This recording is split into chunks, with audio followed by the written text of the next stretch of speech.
Welcome back to Take Action News, everybody. David Shuster here, and our first show of 2013. So glad to have everybody with us who's listening on our syndicated stations all across the country, and also on weactradio.com, takeactionnews.com. So glad to be joined now by Kevin Madden. He was a spokesman for Mitt Romney during the presidential campaign. He's also a Republican strategist, also hails from the Northeast. Kevin, welcome to Take Action News. Hey, David, great to be with you, and great to be with all your listeners. Thanks for having me. Absolutely. I got to ask you first, Kevin, you had quite a year in 2012. Presidential campaigns are grueling to everybody involved. Have you recovered yet? Are you glad to be in 2013 with everything? You know, I went through this, the first couple of you go through this phase where, you're very sad that you lost, you're disappointed, and you say that you have no regrets. And then you go through the second stage is where you have a whole bunch of regrets, and all you do is think about those regrets. But I think it's probably harder. Physically, it's not as hard to recover as much as it is just recover from it mentally. You know, it's just a long drain where you're traveling so much, you're away from your family, a lot of under constant pressure every single day, and just sort of unwinding yourself from that's the hard part. But I'm getting there very slowly but surely. We're glad to hear that, and glad that you're joining us today. I got to ask you, Kevin. You know, you're a wise Republican hand. What do you make of what happened with John Boehner this past week, both in terms of his negotiations with President Obama, a lot of anger in the Republican caucus, and then also sort of the dust up over Hurricane Sandy relief? What do you see that went wrong this past week? Well, John has a job that many people really don't envy right now. I think that with the job of being speaker, there's a bunch of people that want it and think they should have it, but they would never be able to build the sort of consensus that they need to get the votes to actually get it.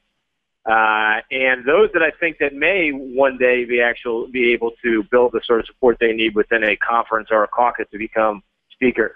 Right now they wouldn't want this job. It's just a very tough job. We're in a very volatile time in our politics, and John is doing a very good job with a very tough hand. Look, the president was reelected, and he ran on wanting to raise taxes. So going down and negotiating on behalf of a conference that doesn't support the president and doesn't agree with him. And is also very averse to raising taxes is a very tough job. And John is trying to gain as much leverage as he can when he goes into those negotiations.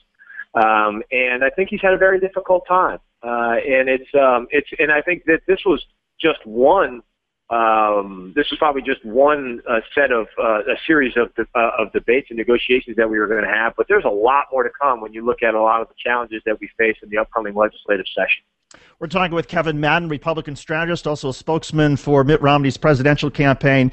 Kevin, given that you're familiar also with Northeast Republicans, I want to play for you a longer sort of extended clip of Peter King. This was Peter King, Republican congressman from New York, the day after the House decided not to vote on Hurricane Sandy relief. Our own Charlie Mitchell says that Boehner couldn't stomach presenting that vote right after Congress had voted on the fiscal cliff. But nonetheless, Peter King was apoplectic, and here's what he said on Fox News. These Republicans have no problem finding New York when they're out raising millions of dollars. They're in New York all the time, filling their pockets with money from New Yorkers. I'm saying right now, anyone from New York and New Jersey who contributes 1 penny to congressional Republicans is out of their minds. Because what they did last time was put a knife in the back of New Yorkers and New Jerseyans. It was an absolute disgrace. Treat us the same as everybody else has been treated. And why the Republican Party has this bias against New York, this bias against New Jersey, this bias against the Northeast. They wonder why they're becoming a minority party, why we're going to be a party of the permanent minority. What they did last night, it was so immoral, so disgraceful, so irresponsible. They're supposed to be the party of family values, and you have families that are starving, families that are suffering, families that are spread all over, living in substandard housing. This was a disgrace. They are inexcusable, and they've had it. As far as I'm concerned, I'm on my own. Kevin Madden, a disgrace and inexcusable. What's your reaction?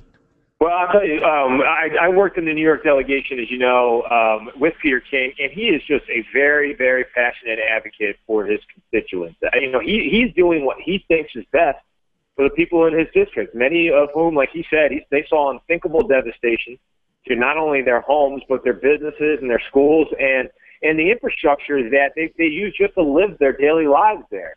What I find interesting on how this became a big media story, though, is how it became a big PR problem for the House leadership was that one of the things that has changed in this media age is that members of Congress can go on and air their grievances on a cable channel or on Twitter, and those arguments can now be magnified and really just blown up over the news cycle, much more so than they ever did in years past. Ordinarily, that would have been a gripe by a congressman or a governor that was relegated to a press release or a roll call story or just a news day, but because of the circumstances, it became emblematic of a larger struggle that the House Republicans are having on getting things passed in their current political environment. I also think that it goes to another larger argument, which is the way New Yorkers and many folks in the Northeast look at Washington.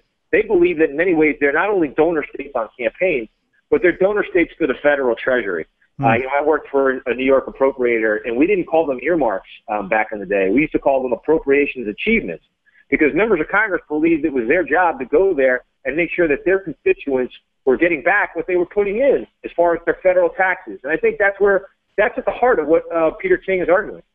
Is there damage to John Boehner, though, given Peter King's arguments about a bias against the Northeast? Is this another setback for the House Speaker? Look, I think one thing that you have to remember about John Boehner, David, is that he is a very good listener. Now, Peter King went out and made this argument publicly, but I think he's going to have an opportunity. Knowing John Boehner, he's going to have an opportunity to make that privately to John and express to him just how disappointed he was in the action that was taken.